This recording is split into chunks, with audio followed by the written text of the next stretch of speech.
नमस्कार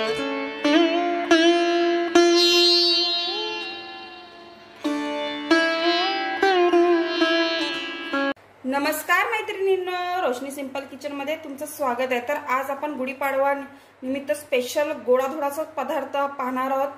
तर पुरणपोळी बनवलीच जाते गुढीपाडव्याला, पण कधी कधी वेळ नसल्यामुळे आपण पुरणपोळी बनवायला कंटाळा करतो। तर हा झटपट होणारा पदार्थ आहे, गोडाधोडाचाच आहे आणि त्यासाठी आपण काय काय साहित्य लागणार ते आपण पाहूया।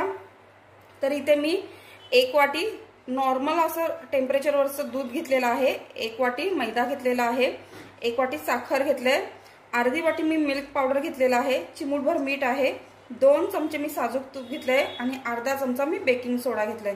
चला तर मग पटकन आपण आपल्या रेसिपीला सुरुवात करूया।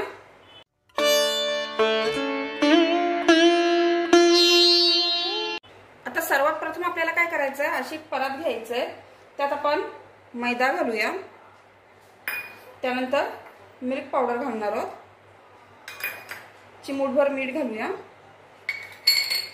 बेकिंग सोडा घालते आणि आपण जे 2 चमचे साजूक तूप घेतलं होतं ते घालूया। हे सर्व व्यवस्थित मिक्स करूया, व्यवस्थित चोळून घेऊया।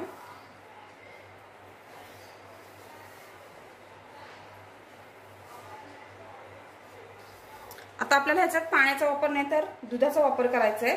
तर दुधाने आपल्याला हे पीठ अगदी नॉर्मल असं मळून घ्यायचंय, म्हणजे गोळा करून घ्यायचंय, एकत्र करायचंय।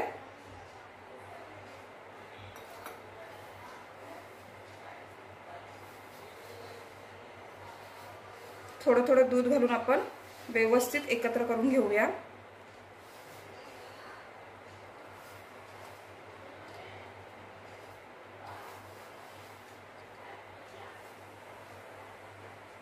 हे पहा, अशा प्रकारे आपण सर्व एकत्र करून घेतले। तर ह्यात आपलं प्रमाण असं होतं की 1 वाटी आपण मैदा घेतलेला, तर अर्धी वाटी आपण मिल्क पावडर घेतलेली आणि इथे मी 1 वाटी तुम्हाला दूध दाखवलेलं, त्याच्यातलं मला फक्त अर्धी वाटी दूध लागलेलं आहे।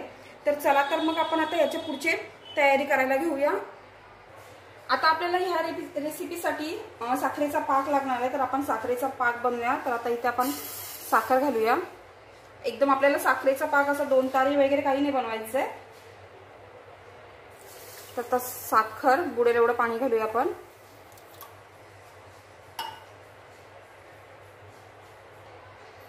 इलायची मी थोडीशी अशी ठेचून टाकले, त्यानंतर आपण केसरचे धागे घालूया आणि व्यवस्थित आपण साखर विरघळेस तर हा पाक तयार करून घेऊया। तर आता आपला इथे पाक तयार होतोय, तर आपण आपली पुढची तयारी बघूया काय आहे ते। आता हे बघा, मगाशी जे आपण मैदा वगैरे मिल्क पावडर एकत्र केलेला होता, जो गोळा आपण पिठाचा तो घेतलेला आहे, तो आपण मळून घेतलेला आहे। नुसतं आपण ही पिठ एकत्र करून घेतलेत। तर आता आपल्याला हे लाटून घ्यायचंय।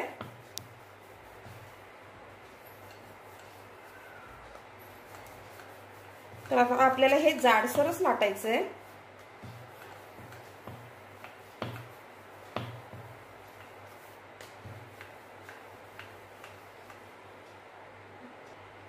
आता आपलं लाटून झालेलं आहे, तुम्ही पाहू शकता आपल्या कड्या एकसारख्या नाहीयेत। मग आपण काय करूया, ह्या कडा थोड्याशा साइडून कापून घेऊया, म्हणजे जेणेकरून आपलं जे पदार्थ आहे तो व्यवस्थित दिसेल। तर ह्या सर्व बाजूने व्यवस्थित कापून घेऊया। आणि आता आपण जशी आपली शंकरपाळी असते ना, तसंच अगदी तुम्हाला आता छोट्या मोठ्या जसा शेप द्यायचा तसा तुम्ही शेप देऊ शकता। तर चौकोनी वगैरे किंवा तुम्हाला त्रिकोणी कसा जसा शेप द्यायचा तसं तुम्ही देऊ शकता। आता मी हा चौकोनच ठेवणार आहे। तर व्यवस्थित आपण सर्व असं कापून घेऊया। आता हे पहा, अशा प्रकारे व्यवस्थित आपलं मस्तपैकी कापून झालंय। तर आता आपल्याला हे फ्राय करायचे, तर आता आपण फ्राय करायला घेऊया। आता आपण इथे कढई घेतली, आपलं तेल बऱ्यापैकी तापलेलं आहे आणि आपल्याला आता मीडियम फ्लेम वरतीच हे फ्राय करून घ्यायचंय व्यवस्थित। तर आता आपण एक एक करून घालूया।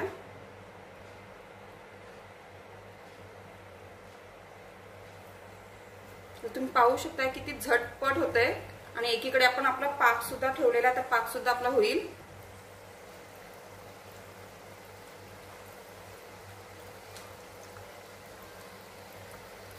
आता आपल्या एका साईडनं झालेलं आहे. आता आपण हे पलटी करून घेऊया आणि अगदी गोल्डन रंगावरती आपल्याला हे फ्राय करून घ्यायचे आहेत. तुम्ही पाहू शकता किती छान वाटतात. अगदी छोटे छोटे स्क्वेअर मध्ये बाईट्स वाटतात. लागायला सुद्धा तेवढेच भारी लागतात हे. तर व्यवस्थित आता दोन्ही साईडनं आपण फ्राय करून घेणार आहोत हे सर्व. आता मस्त दोन्ही साईडनं आपले हे चांगले गोल्डन रंगावरती फ्राय करून झालेत. आता आपण हे काढून घेऊया.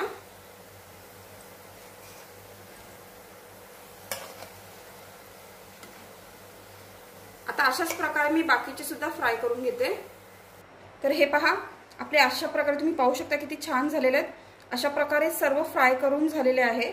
आता आपल्याला काय करायचं आहे, गरम असतानाच अगदी जो आपण पाक बनवला होता त्यात घालायचं आहे हे सर्व आपल्याला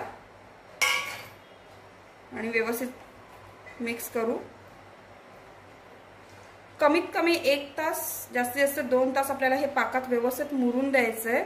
अगदी मस्त सॉफ्ट होतात. तर आता आपण 2 तास याची वाट पाहूया. तर 1 तासानंतर तुम्ही पाहू शकता आपला हा पदार्थ कसा मस्तपैकी टमटम फुगलाय. तर आपण सर्व करूया.